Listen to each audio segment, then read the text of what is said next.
When I told my roommate her boyfriend was arrested for assault, she said, "You think I'm going to abandon him just because he has a disease?" "Assault isn't a disease, Madison," I said, while she stood in our apartment holding hands with Jake, who'd just gotten out on bail that morning for beating up a bartender. Madison rolled her eyes and pulled Jake inside, even though I'd specifically told her he wasn't allowed in our apartment anymore. "You're so ignorant about mental health conditions. Anger management disorder is a real disease." She said this like she was educating me while Jake smirked behind her. Our other roommate, Haley, came out of her room and immediately backed away, seeing Jake. "Madison, why is he here?" "We voted. He's banned from the apartment." Madison laughed and walked to the couch, pulling Jake with her. "You can't discriminate against someone for having a medical condition. That's literally illegal." Jake sat down and put his feet on our coffee table, knocking over Haley's textbooks. "Besides, the charges were dropped." That was a lie because I'd checked the court records that morning. "No, they weren't. He has a hearing next Tuesday." Madison waved her hand, dismissive. "The bartender provoked him by cutting him off. That's basically assault on the bartender's part." Jake nodded along. "Exactly, babe. He triggered my condition by refusing to serve me." He looked at me with this threatening smile. "Some people just don't understand invisible disabilities." I pulled out my phone to show Madison the actual police report. "He broke the guy's nose and gave him a concussion. That's not a disability, that's violence." Madison snatched my phone and deleted the file. "Stop spreading ableist propaganda. Would you shame someone for having diabetes?" Haley finally spoke up. "Madison, he also has a restraining order from his ex-girlfriend." Madison's face lit up like this proved her point. "See? Another woman who couldn't handle dating someone with a medical condition. The stigma is disgusting." Jake leaned back, spreading out more. "My ex was ableist too. She called the cops just because I had an episode." Madison rubbed his arm, sympathetic. "People don't understand that violence is just a symptom like sneezing or coughing." I couldn't believe what I was hearing. "He pushed his ex down a flight of stairs." Madison stood up, angry now. "He didn't mean to. His condition makes him lose control sometimes." She went to the kitchen and started making Jake food with our groceries. "You wouldn't blame someone with Tourette's for cursing, would you?" Jake followed her and opened our fridge, taking Haley's labeled lunch. "This looks good." He started eating it straight from the container. "Jake, that's mine," Haley said, but he ignored her. Madison handed him more of our food. "He needs to keep his blood sugar stable. It helps with his episodes." She glared at us. "If you two were supportive roommates, you'd understand." That's when our neighbor, Mrs. Coleman, knocked on the door. She was 75 and lived alone next door. I opened it and she looked terrified. "Is that man back? The one who was yelling last week?" Before I could answer, Jake appeared behind me. "You got a problem, lady?" Mrs. Coleman stepped back. "Please don't let him near my apartment." "I'm scared." Madison pushed past me. "How dare you discriminate against him? He has a medical condition." Mrs. Coleman looked confused. "Medical condition?" "He threatened to break my door down because my TV was too loud at 4 p.m. Madison got in her face. "That's a symptom of his sensitivity disorder. Loud noises trigger him." Jake smiled at Mrs. Coleman in a way that made her back up more. "Maybe you should be more considerate of people with disabilities." Mrs. Coleman hurried back to her apartment and I heard her deadbolt lock. Madison turned on me. "Look what you've done. You've turned the whole building against him." She went back inside and started pulling my stuff off the wall. "We need to make this a safe space for Jake." She threw my photos in a box. "These might trigger his episodes." Haley grabbed her purse. "I'm staying at my boyfriend's tonight." "This is insane." Madison blocked her path. "You're really going to abandon us because Jake has a disease? What if he had cancer?" Haley pushed past her. "Cancer doesn't give people black eyes, Madison." After she left, Madison got worse. "Jake's moving in. He needs a supportive environment for his recovery." I laughed, but it wasn't funny. "Recovery from what? He's not sick, he's violent." Jake stood up fast and his fist clenched. "You calling me violent?" Madison jumped between us. "Don't trigger him. You know what happens when his condition flares up." She actually said this like it was my fault if he hit me. "If he touches me, I'm calling the cops." Jake was getting closer to me. "Your roommate seems pretty mad already. Maybe she needs medication." Madison gasped, excited. "You're right, baby. She probably has the same condition but undiagnosed." She looked at me with fake concern. "Your anger about Jake is actually a symptom. You should get tested." That's when our landlord Rick walked in. I'd texted him earlier and he'd used his key. "Jake Hoffman, you're not on the lease and you're not welcome here." Rick pulled out his phone and held it up. Madison's crying turned to full panic mode as she grabbed his arm. Jake stayed on the couch, but his whole body went tight like he was ready to spring. Rick shook Madison off and started dialing. Madison threw herself between Rick and Jake, screaming about how Jake had nowhere to go, and stress was dangerous for his condition. She kept saying the word vulnerable over and over like it was a magic spell that would make Rick put his phone down. Rick finished dialing and held the phone to his ear. Jake stood up real slow with his fists still clenched at his sides. He stared at Rick without blinking for what felt like forever. Nobody moved. Nobody breathed. The silence made my skin crawl. Finally, Jake walked toward the door, but he moved like a predator that was choosing to leave, not being forced out. He stopped right next to me, so close I could smell the beer on his breath. He leaned in and whispered so quiet only I could hear, "This isn't over." Then he walked out and slammed the door hard enough to rattle the pictures still left on the walls. Madison ran after him, but Rick blocked her path. She screamed and tried to push past him, but he just stood there solid as a wall. Rick put his phone away and looked at Madison with this disappointed expression. He told her she was breaking her lease by having Jake stay here. If Jake came back even once, Rick would start the process to kick her out. Madison's face went from crying to pure rage in a second. She started yelling about discrimination and disabilities and lawsuits. She said she'd call a lawyer and sue Rick for everything he had. Rick just shook his head and walked out. The door clicked shut behind him and Madison turned on me. The look in her eyes made me take a step back. She said I ruined everything. I destroyed her relationship and Jake's recovery, and now he might never get better, and it was all my fault. Her voice got louder with every word until she was screaming. Then she stormed to her room and slammed the door so hard something fell off the wall in the hallway. I heard her on the phone immediately. Her voice was muffled through the door, but I caught Jake's name and words like "come back and when he's gone and we'll figure it out." My hands shook as I pulled out my phone and texted Haley. I told her what happened with Rick and Jake leaving and Madison losing it. Haley responded in under a minute. She said she was staying at her boyfriend's place for the rest of the week, maybe longer. She didn't feel safe coming back with Madison acting crazy and Jake threatening to return.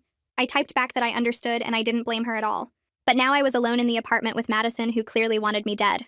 I went to my room and locked the door. Then I pushed my dresser in front of it. It barely moved at first because it was so heavy, but I got it wedged against the door eventually. I sat on my bed and tried to do homework, but I couldn't focus. Every sound made me jump. I heard Madison moving around the apartment, heard her in the kitchen, heard her pacing in the hallway. Around midnight, I tried to sleep, but I kept waking up at every noise. The building settling, a car outside, Madison's footsteps. Around 3 in the morning, I heard the apartment door open. My heart started pounding so hard I thought it would break through my chest. I heard Jake's voice in the living room talking quiet with Madison. I couldn't make out the words, but I recognized his voice immediately. I stayed frozen in my bed, barely breathing. I heard them moving around out there for what felt like hours. Finally, I must have fallen asleep from pure exhaustion, because the next thing I knew, sunlight was coming through my window. I pushed the dresser away from my door as quiet as I could and opened it just a crack. I crept down the hallway and looked into the living room. Jake was asleep on our couch with Madison curled up next to him. All my textbooks that I'd left on the coffee table were scattered on the floor. I went to the kitchen and opened the fridge. Every single thing Haley and I had labeled with our names was gone. Empty containers sat in the sink. Jake and Madison had eaten everything. I pulled out my phone and took photos of Jake on the couch. I made sure to get the timestamp in the corner showing it was 7 in the morning. Then I took photos of the empty fridge and the mess in the living room. I sent everything to Rick with a message saying Jake came back last night and has been here for hours. Rick texted back within 10 minutes saying he was coming over right now and bringing police this time. I went back to my room and got dressed fast. I heard Madison and Jake starting to wake up. Their voices got louder. I stayed in my room until I heard knocking at the front door. I opened my bedroom door and saw Madison jumping up from the couch. Rick stood in the doorway with a police officer in uniform. The officer's name tag said Conway. Rick pointed at Jake and told Officer Conway this was the guy who wasn't allowed here. Madison started talking fast, saying Jake just got here 5 minutes ago and she was about to make him leave. Officer Conway looked at me and I held up my phone showing him the time-stamped photos from over an hour ago. Conway asked Madison if she understood she was lying to a police officer. Madison's face went white. Jake stood up and tried to walk toward the door like he was just going to leave. Officer Conway stepped in front of him and told him to wait. Conway pulled out his radio and called in Jake's name. We all stood there in awful silence while Conway waited for the response. Finally, his radio crackled and I heard the dispatcher say something about bail violation. Conway looked at Jake and told him he violated his bail conditions by being at our apartment after Rick banned him yesterday. Jake started arguing, but Conway was already pulling out handcuffs. He told Jake to turn around and put his hands behind his back. Jake looked at Madison like she could save him, but she just stood there frozen.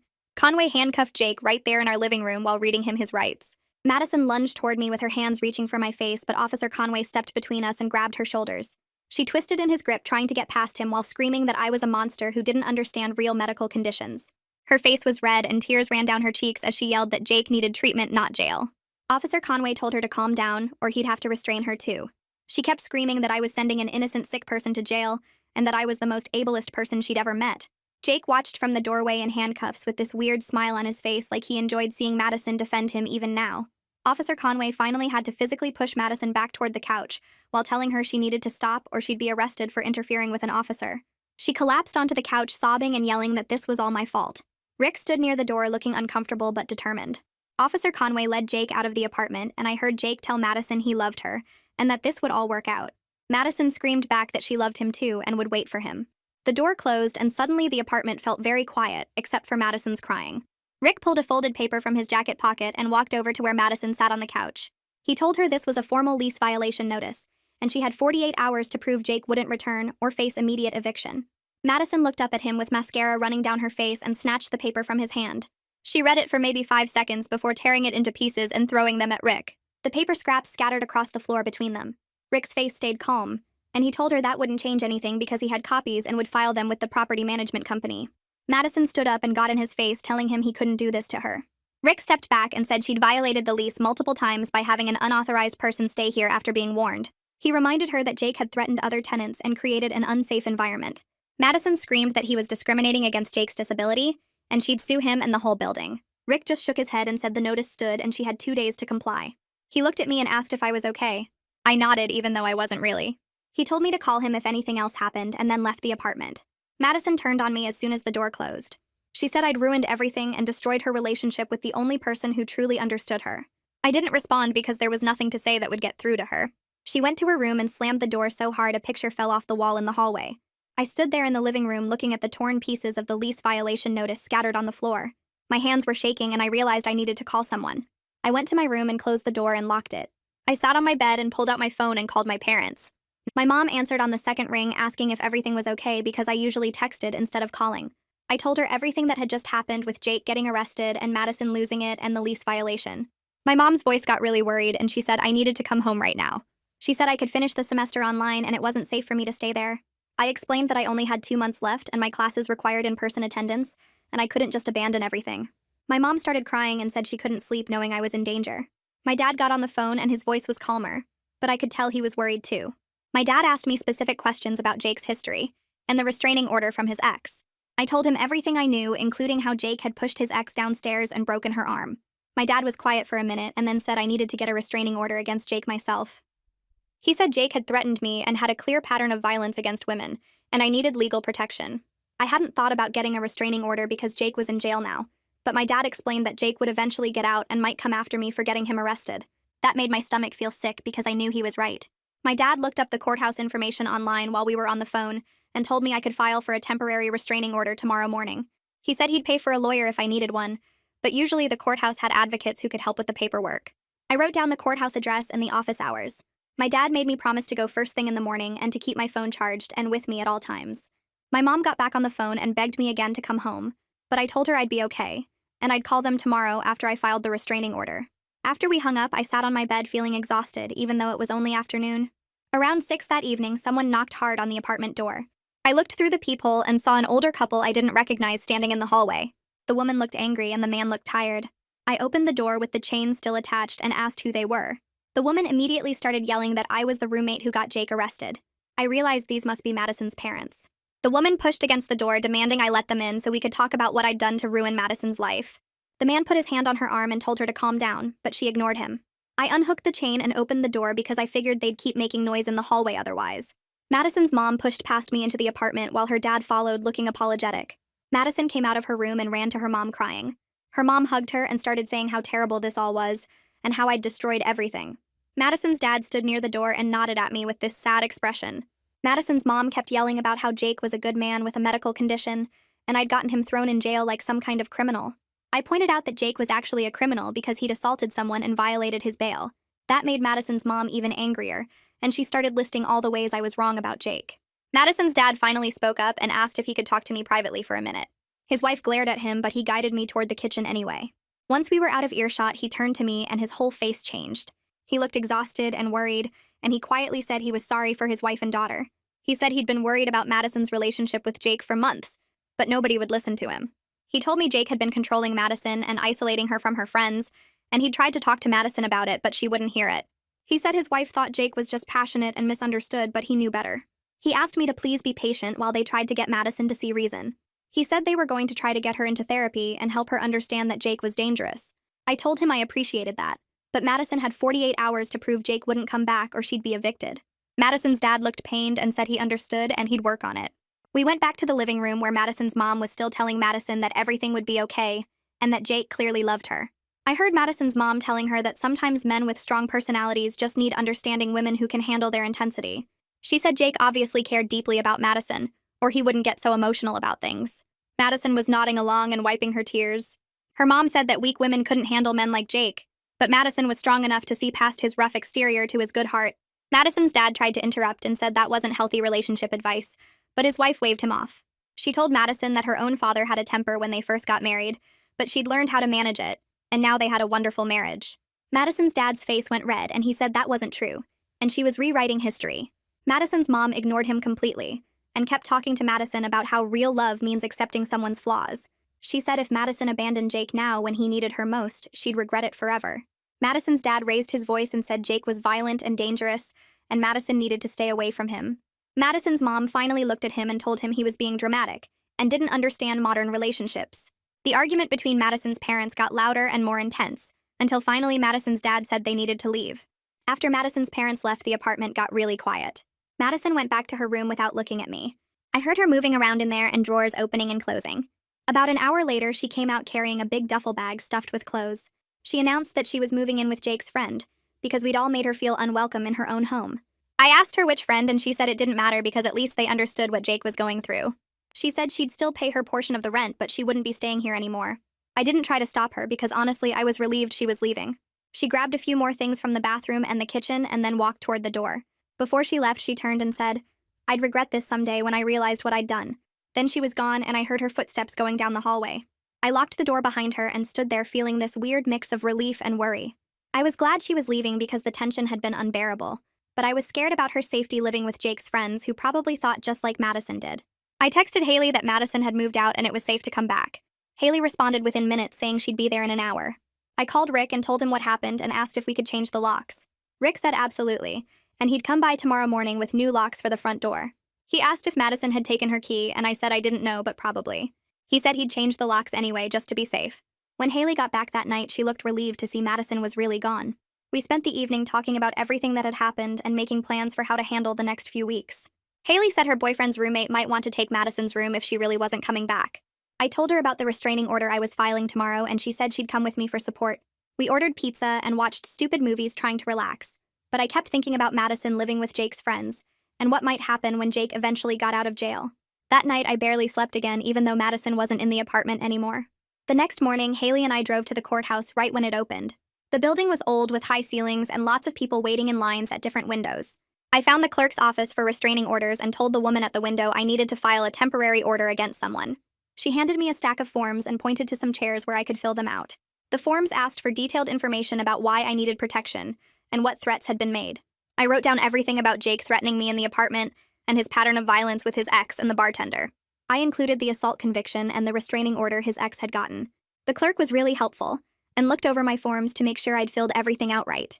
She explained that a judge would review my petition today, and if approved, I'd get a temporary restraining order good for 2 weeks until a full hearing. She said the temporary order would be served to Jake in jail, and he'd be notified that he had to stay away from me. I waited in the courtroom lobby for almost 2 hours before they called my case. The building was old and cold with uncomfortable plastic chairs that made my back hurt. Other people sat around me filling out forms or talking quietly with lawyers. A woman across from me kept crying while her lawyer patted her shoulder. I checked my phone every few minutes, but there were no messages from anyone. Finally, a bailiff opened the courtroom door and called my name along with Jake's full name. I walked into the courtroom, which was smaller than I expected, with just a few rows of benches, and the judge's bench up front. The judge was an older woman with gray hair and reading glasses on a chain around her neck. She looked at me and pointed to a chair near the front. I sat down, and the bailiff handed her my paperwork. She read through everything, slowly turning pages and making small notes with a pen. Her expression changed as she read, getting more serious with each page. She looked up at me over her glasses and asked me to stand and raise my right hand. I swore to tell the truth, and she started asking me questions about what happened with Jake. I told her about the threats in the apartment and how he got close to me with his fists clenched. I described finding him on our couch after Rick had banned him, and how he violated the ban immediately. I explained about his ex-girlfriend's restraining order and the assault case with the bartender. The judge kept writing notes and asking follow-up questions about specific dates and times. She asked if Jake had ever physically touched me, and I said no, but he had threatened me multiple times. She asked if I felt afraid for my safety, and I said yes, absolutely. The whole testimony took maybe 15 minutes. When I finished, the judge looked back at my paperwork and read through Jake's criminal history again. She shook her head slightly and stamped something on the forms. She looked at me and said she was granting the temporary restraining order effective immediately for 2 weeks until the full hearing. She said Jake would be served the order in jail, and would be notified that he must stay at least 500 feet away from me at all times. She said if he violated the order, he would face additional criminal charges. I thanked her and she nodded, then called the next case. I walked out of the courtroom feeling this huge relief wash over me, At least now there was something official protecting me, even if it was just a piece of paper. I drove home from the courthouse, taking the route I always took down Main Street past the grocery store and the gas station. The sun was setting and everything looked normal and peaceful. I pulled into my apartment parking lot and immediately saw something was wrong with my car. I parked and got out and my stomach dropped. Someone had keyed my car on both sides with deep scratches that went all the way through the paint down to the metal. On the driver's side, they had scratched the word snitch in huge letters. On the passenger side, they had scratched it again. The scratches were fresh and bright silver against my dark blue paint. I stood there staring at my car, feeling sick. I pulled out my phone and called Officer Conway. He answered on the second ring and I told him what happened. He said he would be there in 10 minutes. I waited by my car, taking photos of the damage from every angle. Other people walked past, going to their apartments, and some of them stared at my car, but nobody said anything. Officer Conway arrived in his patrol car and parked next to me. He got out and walked around my car, looking at the scratches closely. He took out a camera and photographed everything himself. He asked me when I had last seen my car without damage, and I said this morning when I left for the courthouse. He wrote that down in his notebook. He asked if I had any idea who might have done this, and I said probably one of Jake's friends since Jake was still in jail. Officer Conway nodded and said that was his thought too. He told me Jake's bail had been revoked after he violated the conditions by coming to my apartment. Jake was still sitting in county jail waiting for his assault trial. But Jake had friends who were angry about what happened, and one of them could have done this. Officer Conway filled out a vandalism report and gave me a copy for my insurance. He said I should start parking in a different spot, maybe around back or on a different street. He also suggested I vary my routine and not come and go at the same times every day. He said Jake's friends might be watching my patterns, and I should make it harder for them to predict where I would be. I thanked him, and he said he would increase patrols past my apartment for the next few weeks. After he left, I went inside and locked the door behind me. I felt violated and angry that they had damaged my car just because I had protected myself. That night, I couldn't sleep again, so I opened my laptop and started searching for information about Jake online. I typed his full name into Google, and dozens of results came up. The first few were news articles about his recent arrest for assaulting the bartender. I scrolled past those and found his social media accounts, which were mostly private. Then I found court records from 2 years ago. I clicked on the link and it opened a PDF of his ex-girlfriend's restraining order petition. Her name was blacked out for privacy, but the details were all there. She described meeting Jake at a party and how charming he was at first. He took her on nice dates and bought her flowers and seemed perfect. But after a few months, he started getting jealous and controlling. He would check her phone and get angry if she talked to other guys, even just friends. He would show up at her work unannounced to make sure she was really there. When she tried to break up with him, he would cry and apologize and promise to change. She gave him another chance and things would be good for a week or two, then the cycle would start again. The violence started small, with him grabbing her arm too hard or pushing her during arguments. He always apologized after and blamed stress from work or family problems.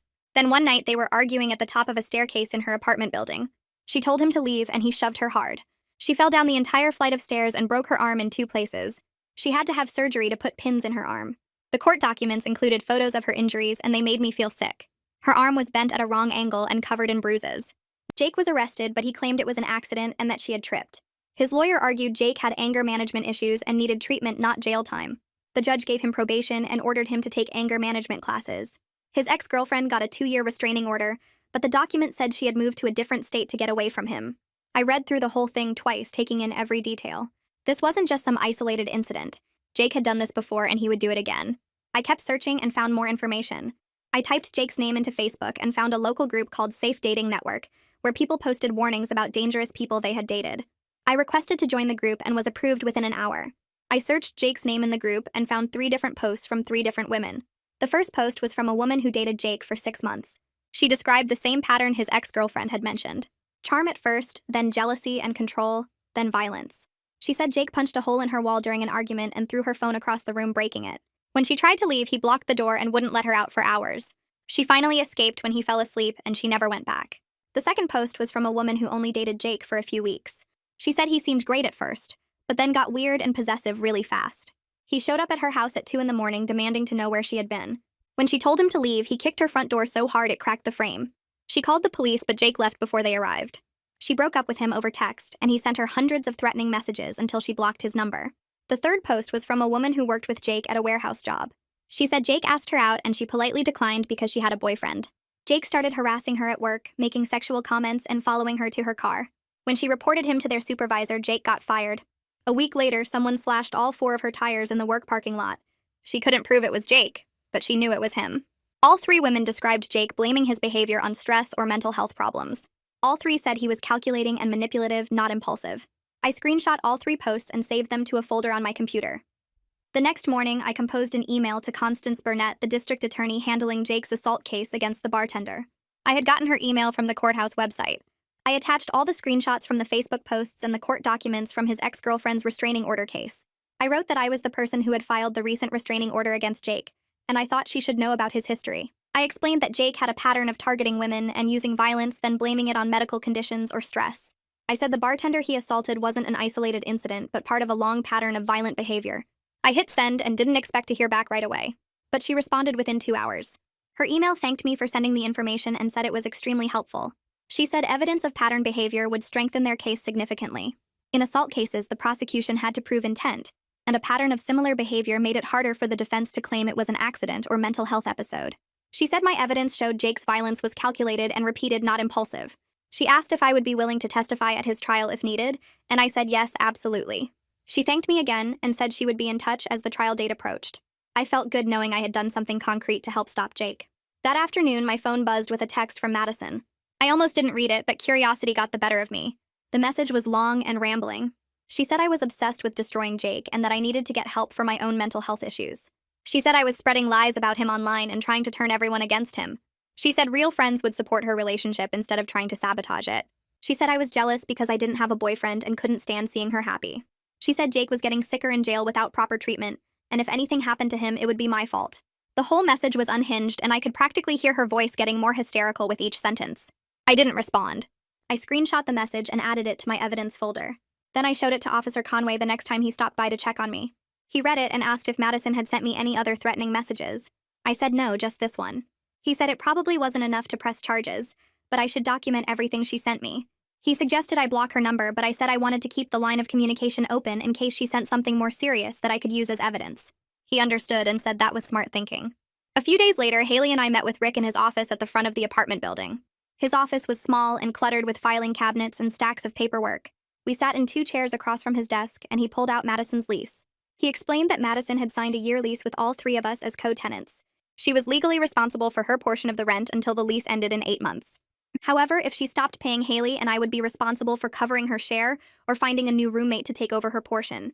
Rick said Madison had paid this month's rent before she moved out, but he didn't know if she would continue paying. He suggested we start looking for a potential roommate just in case. He said he would need to approve anyone new and run a background check. Haley asked what would happen if Madison came back and tried to move in again. Rick said legally she still had the right to live there since she was on the lease, but he had documented Jake's ban from the property, and if Madison brought Jake back, Rick could start eviction proceedings against her for lease violations. He said the eviction process took about 30 days, but during that time, Madison would still technically be a tenant. It was complicated and messy. Haley and I left his office feeling stressed about the whole situation. We decided to post an ad for a potential roommate right away just to be prepared. That same week, I started noticing a car I didn't recognize parked across the street from our apartment building. It was a dark green sedan with tinted windows. The first time I saw it was Tuesday evening when I got home from class.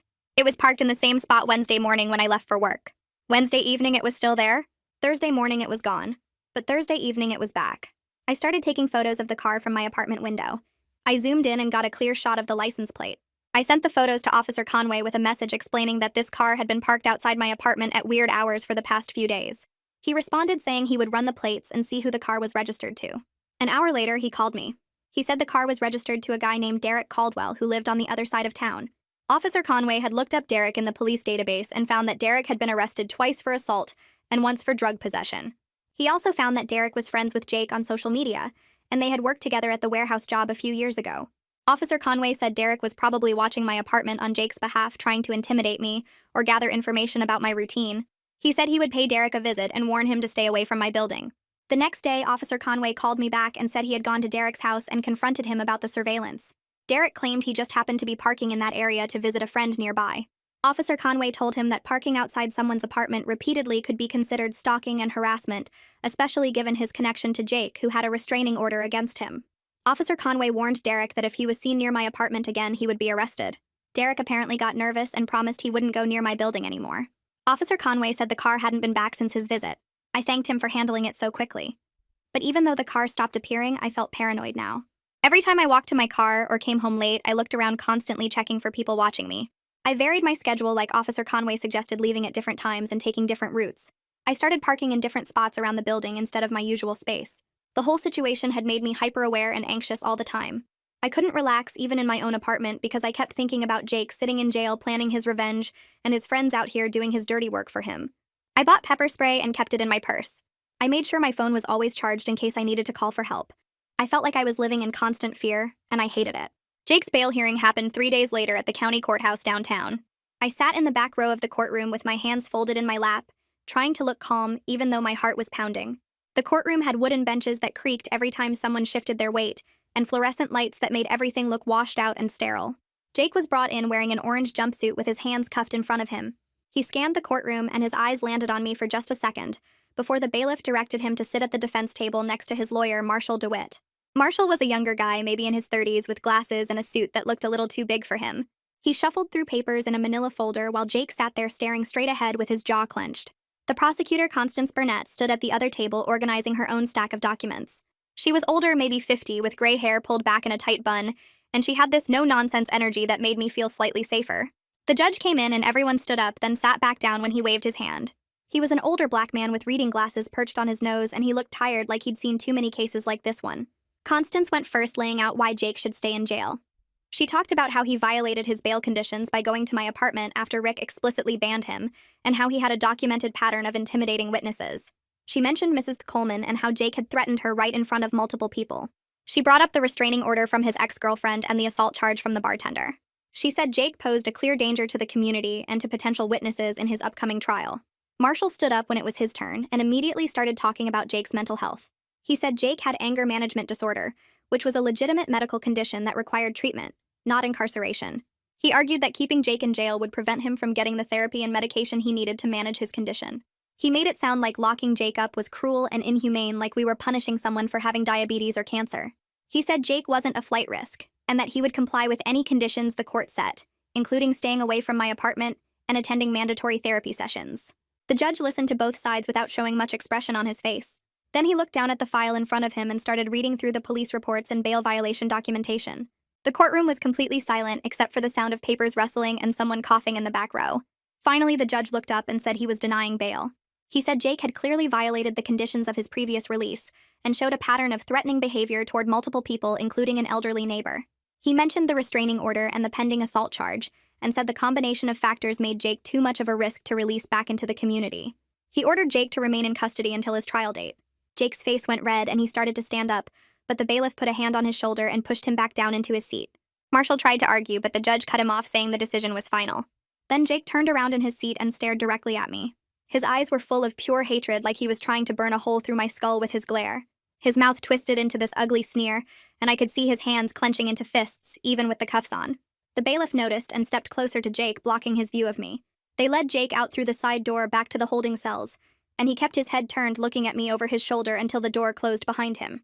I sat there for a minute after everyone else started leaving because my legs felt shaky, and I wasn't sure I could stand up without wobbling. Constance came over to me and asked if I was okay. I nodded and thanked her for everything she said in there. She told me this was the right outcome, and that I should feel safer knowing Jake would be locked up until trial. But I didn't feel safer. I felt like Jake's stare had followed me out of the courtroom and was still boring into the back of my head. That evening, my phone buzzed with a text from Madison. It was long, really long, like she'd been typing for a while, building up to send it. The message said I was responsible for Jake being locked up in a cage like an animal, when what he really needed was help and support. She said his mental health was getting worse every day he spent in jail without proper treatment. She wrote that the jail didn't have therapists who understood his condition, and that he was surrounded by violent criminals who didn't care about his medical needs. She said if anything happened to him while he was in there, it would be completely my fault, and I would have to live with that guilt for the rest of my life. She called me selfish and cruel and said I was using the legal system to punish someone for being sick. The text went on, with Madison saying I had destroyed her relationship and ruined Jake's chance at recovery. She said I was no better than the people who used to lock up mentally ill patients in asylums and throw away the key. She ended the message by saying she hoped I was happy now that I'd gotten what I wanted. I read the whole thing twice, feeling my stomach twist into knots. Part of me wanted to text back and explain everything again about how Jake wasn't sick, he was dangerous and violent, but I knew it wouldn't matter. Madison had convinced herself of this story where Jake was the victim and I was the villain, and nothing I said would change her mind. I took screenshots of the text messages and sent them to Officer Conway. He called me back 20 minutes later and I explained what Madison had sent. He was quiet for a moment, then said the text could potentially be considered harassment, but it probably wasn't enough to press charges. He said it was one message even though it was long and threatening, and that prosecutors usually wanted to see a pattern of contact before they'd take action. He suggested I block Madison's number so she couldn't send me anything else. He also told me to document any further contact from her, or anyone connected to Jake, including phone calls, emails, or people showing up at my apartment. He said to call him immediately if anything else happened and he'd see what he could do. I thanked him and hung up, then sat there staring at Madison's text on my screen. I wanted to block her number right away, but something made me hesitate. Maybe I wanted to see if she'd text again, or maybe I just wasn't ready to completely cut off someone who used to be my friend, even after everything that happened. 2 days later, I was making dinner in the kitchen when my phone rang from an unknown number. I almost didn't answer because I'd been getting a lot of spam calls lately, but something made me pick up. A woman's voice on the other end asked if this was me, and when I said yes, she introduced herself as Layla Terrell. The name didn't register at first until she said she was the bartender Jake had assaulted. My whole body went tense and I sat down at the kitchen table. Layla said she'd heard through the prosecutor's office that I had filed a restraining order against Jake. She wanted to thank me for standing up to him because she had been terrified to testify at his trial. Her voice was soft and a little shaky, like she was nervous about making this call. She said knowing that other people were willing to speak out against Jake made her feel less alone and more confident about going through with the court case. I told her I was sorry about what happened to her, and that Jake was a dangerous person who needed to be held accountable. Layla was quiet for a second, then asked if we could meet for coffee sometime. She said she wanted to talk to someone who understood what it was like to deal with Jake's threats and intimidation. I agreed immediately, and we made plans to meet at a cafe near campus the next afternoon. The cafe was one of those places with mismatched furniture and local art on the walls, and the smell of coffee and baked goods. I got there first and ordered a latte, then sat at a table near the window watching people walk by outside. Layla arrived about 5 minutes later, and I recognized her right away from the photos I'd seen in the police report. She was shorter than I expected, with dark hair pulled into a ponytail, and she walked with a slight limp. She ordered her coffee, then came over and sat across from me. We made small talk for a minute about the weather and the cafe, but then Layla took a deep breath and started telling me about the night Jake attacked her. She said it was a Friday evening and the bar was busy with the usual weekend crowd. Jake had come in alone around 8 and ordered a beer. He was friendly at first, chatting with her about nothing important while she worked, but he kept ordering drinks, and by his 8th beer he was getting loud and aggressive with the other customers. Layla said she cut him off and told him he'd had enough and needed to call a cab or a friend to pick him up. Jake's whole demeanor changed instantly. He started yelling at her, calling her names, and saying she had no right to tell him what to do. Layla tried to stay calm and professional, explaining that it was bar policy and she was just doing her job. But Jake got angrier and louder, and other customers started backing away. Then Jake jumped over the bar. Layla said it happened so fast she didn't have time to react. 1 second he was on the customer side yelling, and the next second he was right in front of her with his fist raised. He punched her in the face and she fell backward into the shelves of liquor bottles. Then he kept hitting her while she was on the ground, trying to cover her head with her arms. The other bartenders and some customers finally pulled Jake off her, but not before he'd broken her nose and given her a concussion. Layla touched her face while she was talking, and I noticed a slight asymmetry to her features that must have been from the damage. She said she spent 2 days in the hospital and had to have surgery to fix her nose. She still had headaches and nerve damage on the left side of her face that made it hard to smile properly. Layla said Jake's lawyer Marshall had contacted her a few weeks after the assault. He tried to convince her to drop the charges by claiming Jake was having a mental health crisis and didn't mean to hurt her. Marshall said Jake had anger management disorder and that he was getting treatment and therapy. He made it sound like pressing charges would be cruel and unnecessary because Jake was already suffering enough from his condition. Layla refused. She said she had permanent nerve damage in her face and chronic pain that would probably last the rest of her life. She said Jake knew exactly what he was doing when he jumped over that bar and started hitting her. She didn't buy the mental health excuse because Jake had been calculated enough to wait until she was alone behind the bar before he attacked. If it was really just an uncontrollable episode, he would have lashed out at anyone nearby. But instead, he targeted her specifically because she was the one who cut him off. Layla said she was determined to testify at his trial no matter how scary it was because Jake needed to face consequences for what he did. She couldn't let him use a fake diagnosis to get away with violence. 2 weeks later, I had my full restraining order hearing at the courthouse. The temporary order I'd gotten before was only good for 14 days, so now I needed to go in front of a judge and explain why I needed a permanent one. Jake appeared on a video screen from the jail looking angry and defiant in his orange jumpsuit. Marshall sat in the courtroom at the defense table with a laptop showing Jake's video feed. The judge was the same one from the bail hearing, and he looked just as tired as before. I sat at the prosecutor's table with Constance, who was representing the state's interest in keeping the restraining order active. Marshall argued that the restraining order was unnecessary because Jake was currently incarcerated and posed no immediate threat to me. He said that once Jake was released after serving whatever sentence he might receive, he would be required to attend therapy and anger management classes, which would address the underlying issues. He claimed the restraining order was based on misunderstandings, and that Jake had never actually threatened me directly. I felt my face get hot listening to Marshall twist everything that had happened. When it was my turn to testify, I walked up to the witness stand and the bailiff had me swear to tell the truth. Constance asked me to describe Jake's behavior, and I told the judge about the threats Jake made in my apartment about how he got in my face and clenched his fists. I described the way he intimidated Mrs. DeColeman, and how he whispered that this wasn't over when Rick made him leave. I talked about Derek's car parked outside my apartment watching me, and how Officer Conway confirmed Derek was Jake's friend doing surveillance. I showed the judge screenshots of Madison's threatening text messages saying it would be my fault if anything happened to Jake in jail. I explained how scared I felt all the time knowing Jake was planning revenge against me for getting him arrested. The judge listened carefully and took notes while I talked. When I finished, Constance asked if I had anything else to add, and I said I was genuinely afraid of what Jake would do when he eventually got out of jail. Marshall tried to cross-examine me, asking if Jake had ever explicitly said he would hurt me. I said no, but that his behavior and body language made his intentions clear. Marshall said that wasn't enough for a restraining order, but the judge cut him off. The judge said he'd heard enough, and that based on my testimony and the documented evidence of Jake's pattern of behavior, he was granting a 1-year restraining order. He also extended the order to include Jake's known associates, which meant Derek and anyone else connected to Jake couldn't contact me on his behalf. Marshall objected, but the judge said the decision was final and dismissed us. When I got home that afternoon, Haley was sitting on the couch looking upset. I asked what was wrong, and she said she needed to tell me something. She explained that she'd been thinking a lot about everything that happened with Jake and Madison, and even though Jake was in jail now, the whole situation had made her too anxious to stay in the apartment. She said she kept having nightmares about Jake breaking in, or his friends showing up, and she couldn't relax or focus on her classes anymore. She'd decided to move out at the end of the semester and live with her boyfriend instead. I told her I understood completely and didn't blame her at all. The apartment had stopped feeling safe weeks ago, and I couldn't fault her for wanting to get away from all the stress and fear. Haley looked relieved that I wasn't mad, and we hugged. She promised we'd stay friends and keep in touch, but we both knew things would never be the same as before. Jake came into our lives and ruined everything. The victim advocate's office had fluorescent lights that buzzed and made my head hurt. The woman who met with me introduced herself, but I was too nervous to remember her name.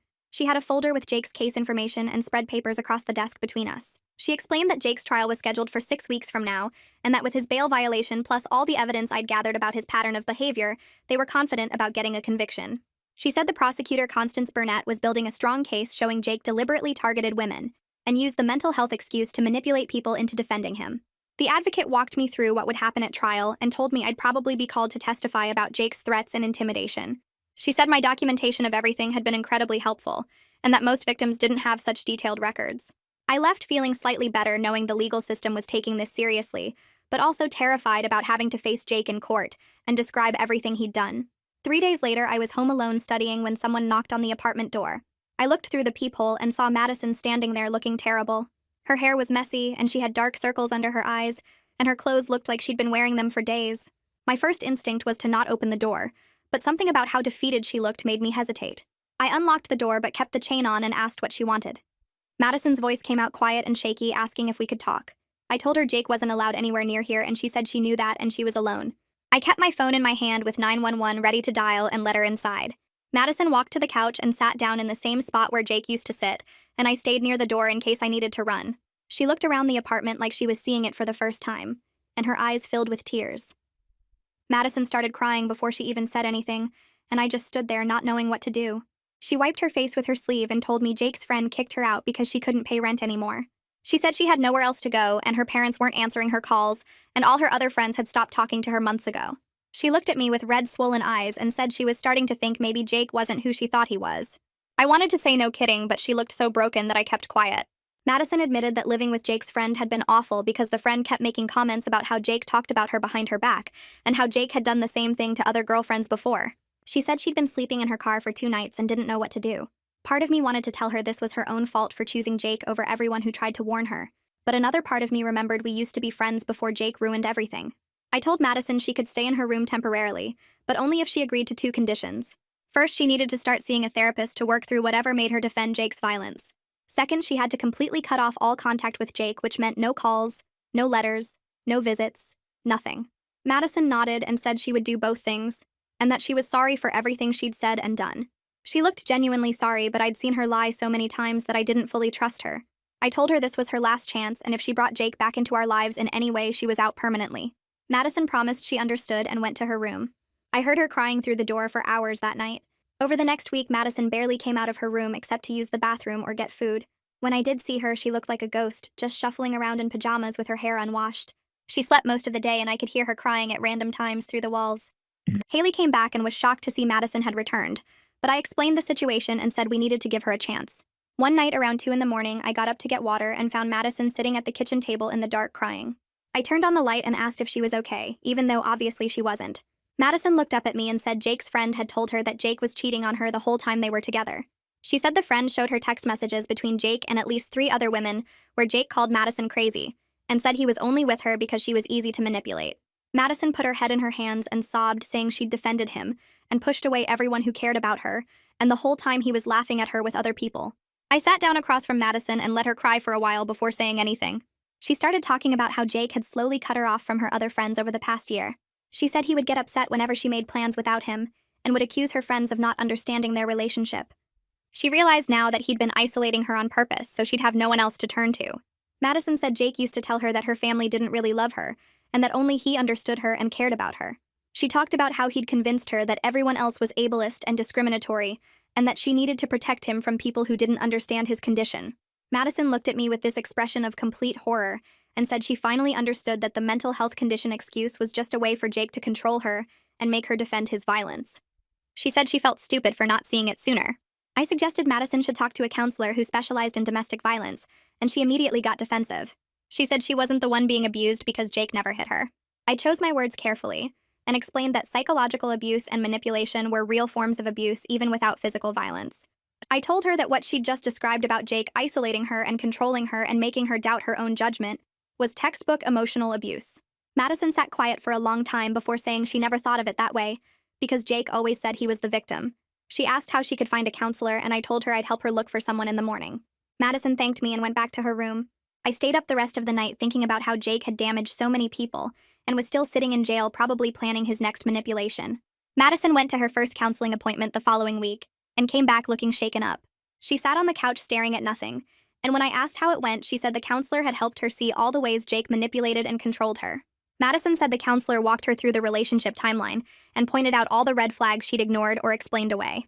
She told me about something called DARVO, which stands for Deny, Attack, Reverse, Victim, and Offender, and how Jake had used that exact pattern every time someone confronted him about his behavior.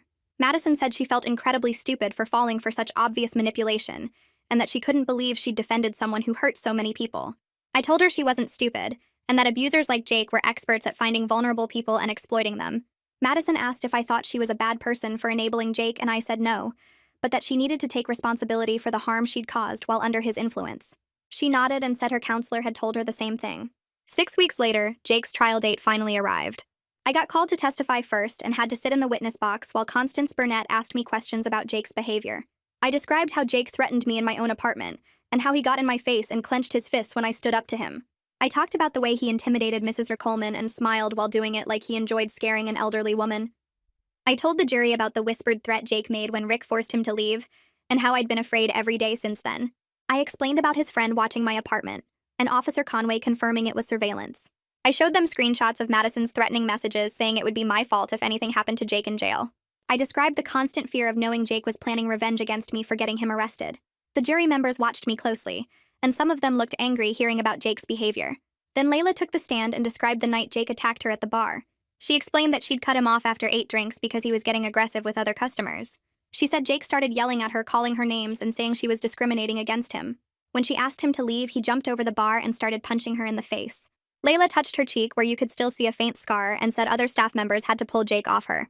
She described the hospital visit and the surgery she needed to repair nerve damage and how she still had numbness on one side of her face. Several jurors looked uncomfortable and one woman had tears in her eyes. Marshall DeWitt tried to argue that Jake had anger management disorder and needed treatment, not punishment. But Constance Burnett presented evidence showing Jake's behavior was calculated, not impulsive. She showed text messages where Jake planned confrontations and bragged about manipulating people. She brought up the multiple restraining orders and the pattern of targeting women specifically. She argued that someone with a genuine impulse control disorder wouldn't be able to plan and execute manipulation campaigns or choose victims strategically. The evidence made it clear Jake knew exactly what he was doing. The jury came back after 3 hours and I sat in the courtroom holding my breath while the foreman stood up to read the verdict. Guilty on all counts of aggravated assault. Jake's face went red and he started yelling that we all conspired against him, that the system was rigged, that everyone was discriminating against him because of his condition. The bailiffs had to physically restrain him while he screamed threats at the judge and jury. Madison sat next to me crying quietly, and I reached over to squeeze her hand, because even though Jake deserved this, watching someone completely lose control was scary. The judge banged his gavel and set sentencing for 2 weeks later, then ordered Jake removed from the courtroom. Jake fought the bailiffs the whole way out, still screaming that we'd all pay for this and that his lawyer would appeal. Marshall DeWitt looked defeated and started packing up his briefcase without saying anything to anyone. 2 weeks later, Madison and I walked into the courthouse together for Jake's sentencing. She'd been going to therapy twice a week and looked different now, more aware of everything around her instead of existing in the bubble Jake had created. We sat in the back row and watched Jake get brought in wearing an orange jumpsuit with his hands cuffed in front of him. He looked thinner than before and had dark circles under his eyes. The judge reviewed the case and noted Jake's prior restraining orders, the pattern of violence against women, and his complete lack of remorse. Then she sentenced him to 3 years in state prison, plus mandatory anger management counseling that would continue after his release. She added 5 years of probation after he got out and made all the restraining orders permanent for the full duration. Jake just stared straight ahead without reacting this time, like he'd finally run out of energy for his performance. Madison started crying again, but this time it felt different, like she was mourning the person she thought Jake was, rather than feeling sorry for the real person sitting up there. The bailiffs led Jake away, and he didn't look at any of us, didn't make threats or excuses, just walked out like he'd already checked out mentally. Outside the courthouse, Layla was waiting by the front steps, and when she saw me, she ran over and hugged me tight. She said she finally felt safe knowing Jake would be locked up for the next 3 years and couldn't hurt anyone else.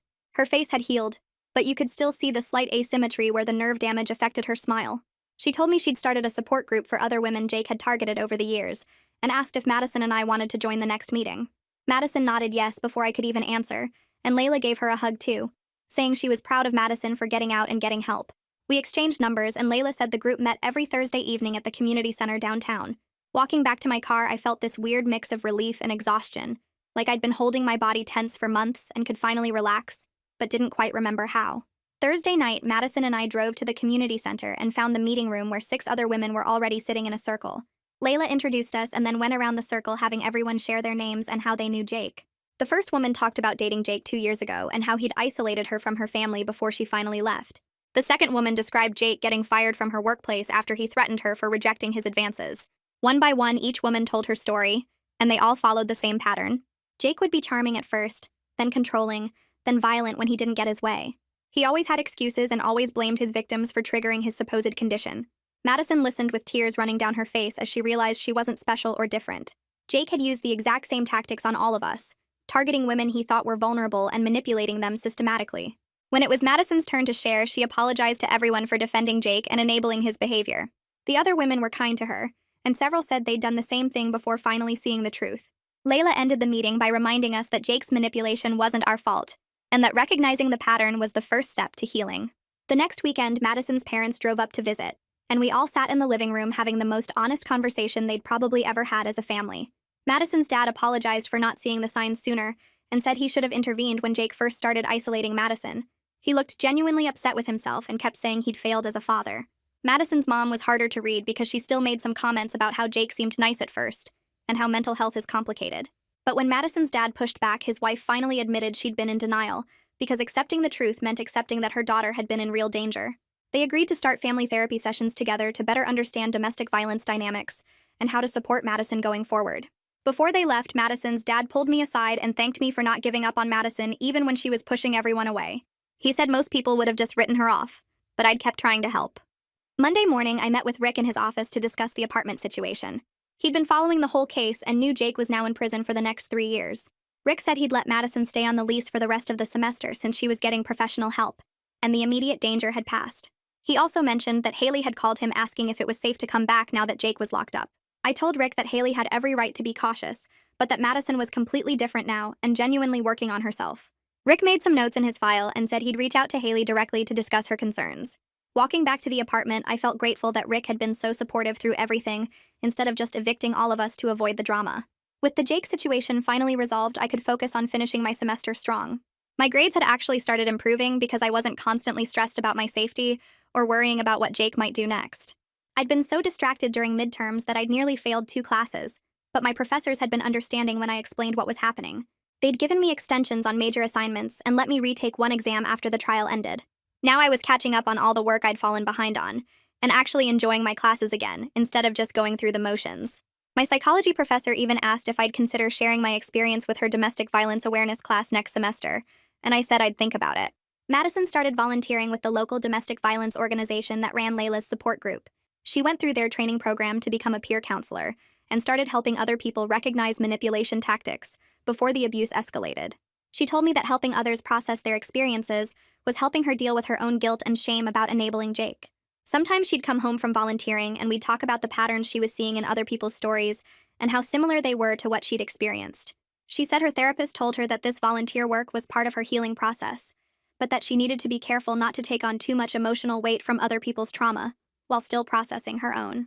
3 months after Jake's sentencing, Madison sat me down and said she'd been accepted to transfer to a different college next semester. The school was near her parents' house where she'd have more family support and could make a fresh start away from all the memories of Jake. She looked nervous telling me this like she thought I'd be mad, but I told her it made sense and that I supported her decision.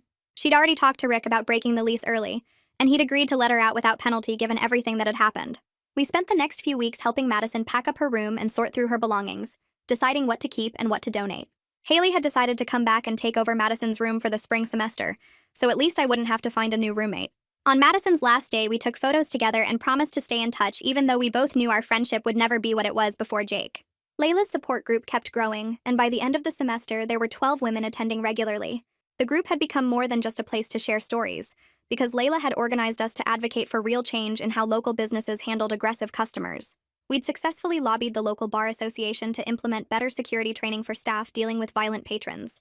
Bartenders and servers now had clear protocols for when to cut people off, how to de-escalate situations, and when to call police without fear of retaliation from management. Several bars had installed panic buttons behind their counters that connected directly to police dispatch. The changes wouldn't undo what happened to any of us, but they might prevent the next Jake from hurting someone else. One afternoon, a few weeks after everything settled down, I heard a knock on my door and found Mrs. Coleman standing there holding a plate of homemade chocolate chip cookies wrapped in plastic. She pressed them into my hands before I could say anything, and her eyes got watery. She told me she wanted to thank me for making the building safe again, and that she'd been absolutely terrified during those weeks when Jake was around. She said she'd started keeping her phone next to her bed at night and would jump at every sound in the hallway, worried he might come back and follow through on his threats. Mrs. Coleman squeezed my hand and said she was so grateful I'd stood up to him when Madison kept making excuses and trying to normalize his behavior. She told me a lot of people would have just moved out or looked the other way, but I'd done the right thing even when it was hard and scary.